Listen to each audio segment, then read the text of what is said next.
Fantastic. My last question goes to you, Michael. Now, in your view, what impact do free trade zones and industry parks that we have just mentioned have when it comes to supporting new businesses, enterprises, whether they're multinationals or small players, SMEs and so on? Do you think that they will be on the rise here in the years to come?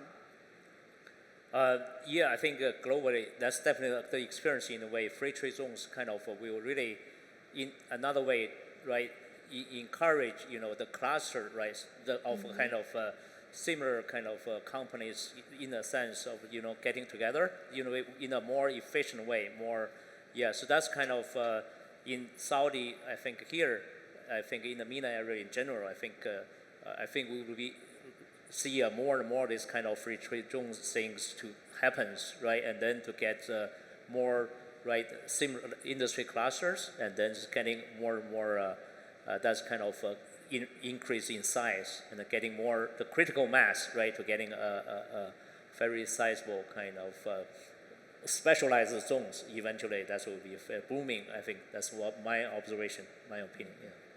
Right. And with that, we wrap up this panel now.